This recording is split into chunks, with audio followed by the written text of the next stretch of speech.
Oke para sahabat, hari ini kita kawinkan bunga paneli. Teman-teman yang pemula khususnya, tapi jangan yang sudah senior biar tidak diketahui. Ini saya ngasih yang petani yang pemula biar tidak khawatir tidak bisa kawinkan bunga paneli teman-teman. Di pagi hari ini tanggal 15 para sahabat. Nah, ini saya akan membuat tutorial mengawinkan bunga paneli, karena dalam proses budidaya paneli mengawinkan paneli ini adalah hal yang terpenting untuk bagaimana bunga bisa menjadi buah. Ini teman-teman. Nah ini tangan, ini ujung telunjuk kita ada di belakangnya bunga paneli seperti ini teman-teman. Terus teman-teman masukkan jarum atau apapun benda yang bisa untuk menusuk ini. Nah, langsung dibongkar begini teman-teman, dibuka. Nah, ketika dibuka teman-teman bisa lihat seperti ini.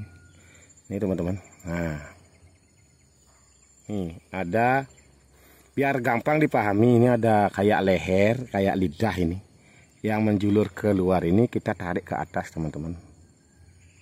Nah, langsung ditekan di sini. Nah, masuk sudah begini. Baru ditekan teman-teman. Nah, sehingga nanti ini akan jadi teman-teman. Nah, setelah seperti itu teman-teman, jadi pengawinan kita. Oke, next. Para sahabat tani dimanapun Anda berada, dari hasil penelitian saya hari ini dapat saya sampaikan kepada teman-teman ketika mau menanam paneli. Nah, hari ini saya ada di belakang rumah di budidaya paneli Singaraja Bali, di sekretariat perkumpulan Lebanon. Ini ada satu tanaman paneli saya biarkan begitu saja nih teman-teman. Dia mengeluarin bakal bunga, teman-teman bisa lihat ini 1, 2, 3, 4, 5, 6, 7, 8 sampai puluhan bunga yang ke atas seperti ini teman-teman. Ini akan saya turunkan sekarang sulurnya biar memudahkan saya mengawinkan. Dari hasil pengamatan dan penelitian saya, kenapa secara konvensional dengan tajar seadanya seperti ini tanaman masih sehat. Padahal ini juga dari pagi kena sinar matahari. Nah, di sini dapat saya sampaikan media tanam atau tanah untuk kita menanam paneli itu harus diperhatikan para sahabat. Kesesuaian tanaman paneli ini untuk kita bisa menanam paneli tentu medianya itu tanahnya itu lembut berpasir. Nah, ada satu hal yang harus teman-teman perhatikan. Jangan kita menanam paneli ketika media atau tanah kita itu tanah liat para sahabat. Nah, dari pengalaman saya ketika nanam paneli di tanah liat, mungkin kalau kita masih melakukan pemupukan di atas tanah liat itu ada media yang masih tebal, itu cenderung juga akan tanaman paneli kita masih hidup para sahabat. Nah, akan tetapi ketika sedikit saja kita lupa menyiram di musim kemarau, tentu akan menjadi masalah, karena tanah liat itu ketika musim kemarau dia itu akan pecah para sahabat. Nah, tanaman paneli tentu akarnya bermasalah para sahabat. Nah, itu juga mengakibatkan beberapa teman-teman yang menanam paneli tidak melihat kesesuaian tempatnya menanam medianya. Dia tanam begitu saja mengikuti teman-teman yang sudah memiliki tanaman paneli. Padahal di satu daerah tanah kita itu tidak sama para sahabat, media itu tidak sama. Maka saya sendiri tentu bagaimana menciptakan yang namanya media tanam paneli yang namanya pancamedia, yaitu dari beberapa bahan organik seperti sekam, kokopit, kohe kambing, dan juga daun bambu adalah bagaimana media itu selalu gembur para sahabat dan tidak dia keras. Nah, karena kalau akar paneli ini dia berada di media yang keras, yang padat, tentu tanaman kita tidak akan produktif dan juga tidak akan bagus para sahabat.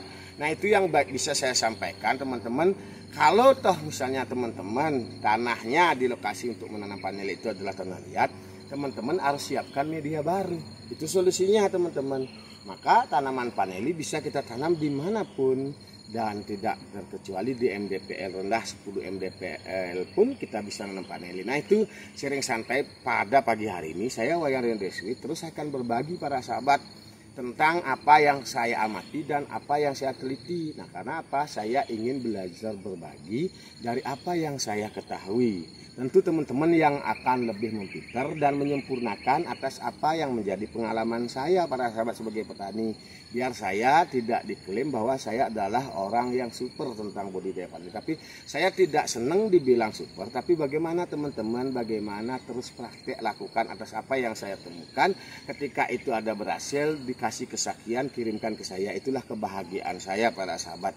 Dibilang daripada saya dibilang hebat, pinter, champion dan lain sebagainya, tapi teman-teman tidak melakukan praktek-praktek yang saya lakukan. Nah, tentu dari praktek yang saya lakukan belum sempurna teman-teman.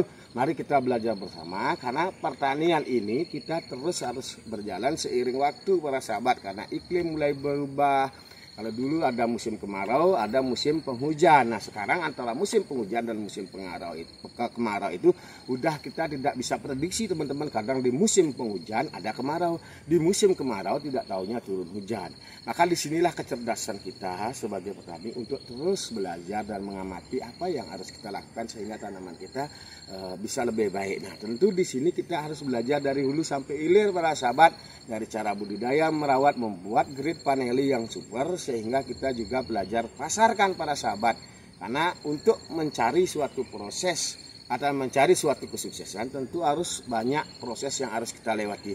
Next teman-teman, saya akan turunkan sudut pohon paneli saya yang ada di belakang pondok paneli Singaraja Bali. Next.